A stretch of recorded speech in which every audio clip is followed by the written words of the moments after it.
2, 3, uh-huh.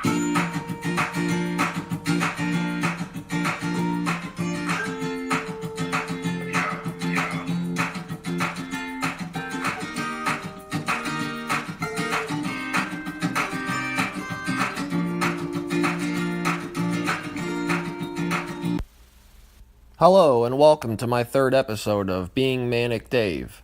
It's been about a week since I last recorded. Everything's been going alright overall. A little stressful here and there, but pretty even-keeled. Not so manic as of late, but tomorrow's Friday. Feeling pretty good. I think things are starting to change there. Just want to talk a little bit first about the curve, the way things go with people. If we had to set a baseline, we set the baseline on your levelness. Somebody might have ups, excitement, mania, days, weeks, months, when they're really, manic and excited and happy and everything's going good every day. And then they might have some downs. I haven't had as much downs lately these last years, but when it happens, it could be days, weeks, months, hopefully not that long, but people have those downs. What I call the baseline is if you were taking an average time period, say a couple weeks, a month, in any person's life, regardless if they're bipolar or not, and you're looking at how they are on a graph. And 0 is like the most even keel you can be every day. Like, you don't have a lot of highs and lows. Like, you are stone cold, like, no emotions, like, very pragmatic, logical, stress, anxiety, everything's low. You're just really, pragmatic and focused, and, you're not too excited every day, but you're not too down either. We'll just call that the 0 baseline. Then people like myself that are usually more manic than they are average or 0 baseline or depressed or a negative on the baseline. I'm definitely in the plus side when you average out a period of time. So I'm really like +2, +3, +4, whatever it is. I'm more on the manic side on average overall over a period of time measured. Whereas somebody else might be more towards 0, even keel side. Somebody else, if you average out their time, they might be more in the negative side. Like depressed person who's depressed all the time more than they're happy, they're going to average out on the negative side. So if I myself am like +2, +3, and I'm on the average on the manic side, when I get down to normal, what I call normal level, the 0 baseline, other people can think I'm depressed, lethargic. It is true that I might not be as excited then. That can be looked at a form of depression depending on how you measure your baseline. But the reality is I'm more just normal. I'm more 0. I'm just even keel. Not really feeling too excited. Not really feeling that down. Maybe some stress and anxiety, but nothing too crazy, more than the average person should have every day. So my goal is always to stay on the positive side or more towards the 0 baseline side. Everybody's going to have their down day or what can be viewed as the negative side. But overall, I want to keep that on the higher side or more towards 0.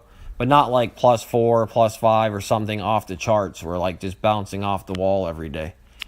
But anyways, enough about bipolar for now. What I really want to talk about this episode is cannabis versus opiates and benzos, benzodiazepines like Valium and Xanax and Ativan. And what I mean is, let's start with an example of a person in America. They break their arm riding their bicycle. They go to the emergency room. They're in a lot of pain. They even have broken bone. The doctor sets the arm and fixes the bone, or actually puts it in like a sling or a cast, and tells you got to heal. You're in pain the whole time. This is a doctor. This is a person who's an MD. They went to medical school. They're a doctor, and they legally can prescribe what's called prescription medication.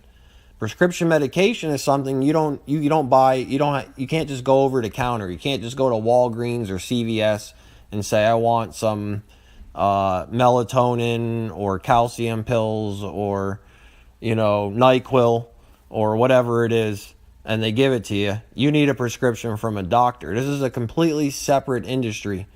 Just starting with that alone, who makes pharmaceutical medication?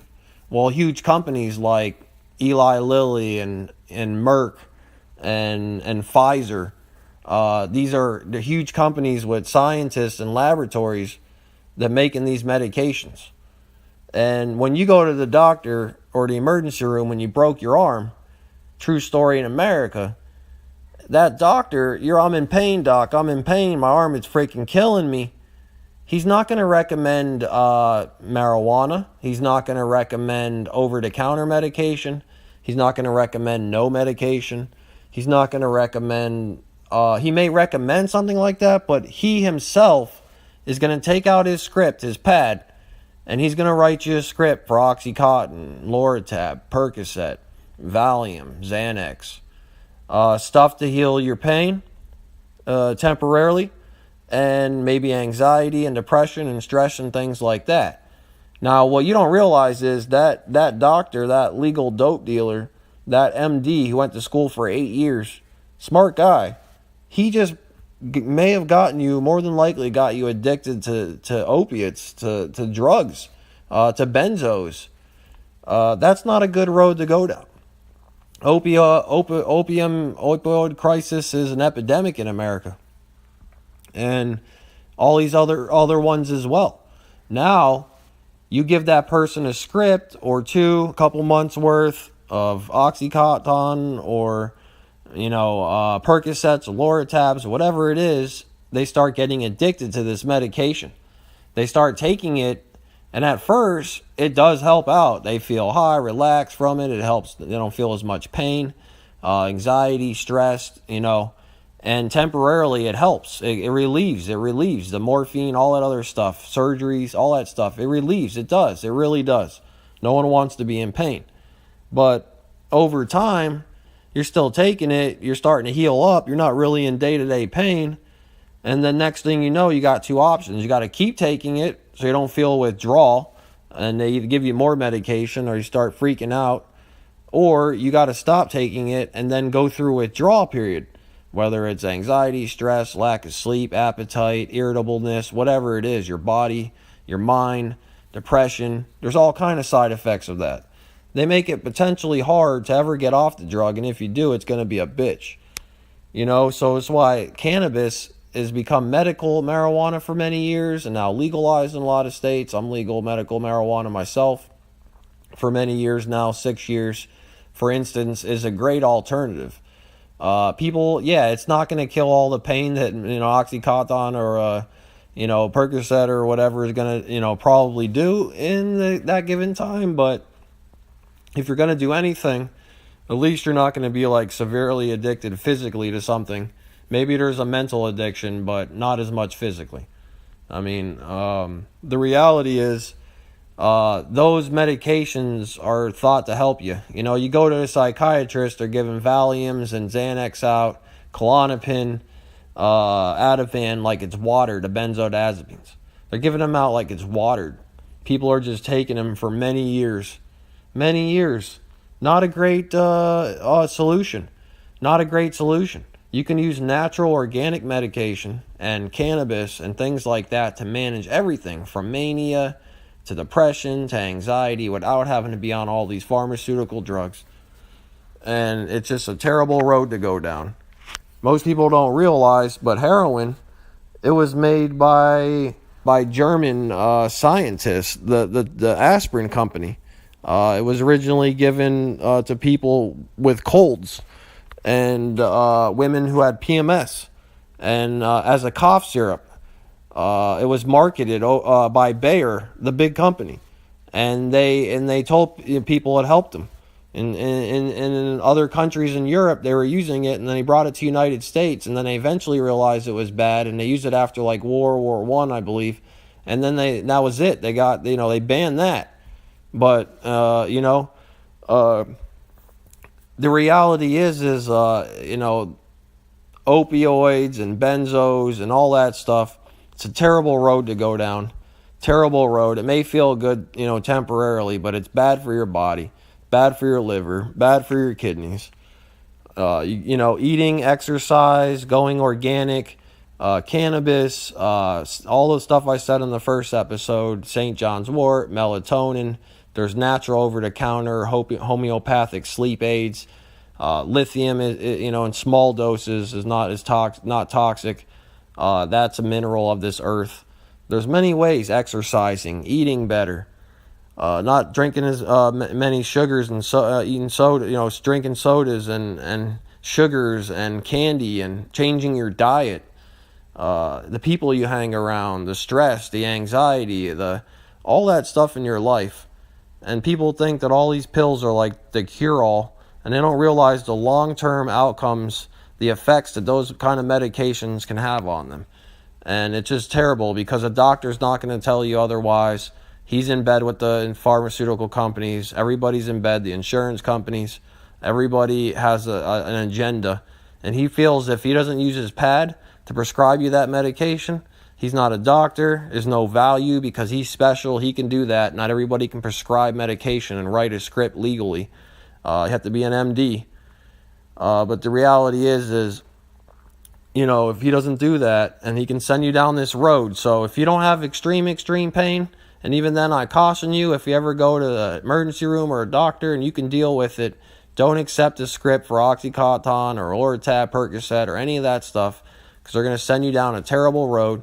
And marijuana, cannabis is definitely a better solution. Over-the-counter organic stuff, St. John's wort, lithium aspartate, melatonin, calm sleep aids. There's all different ones.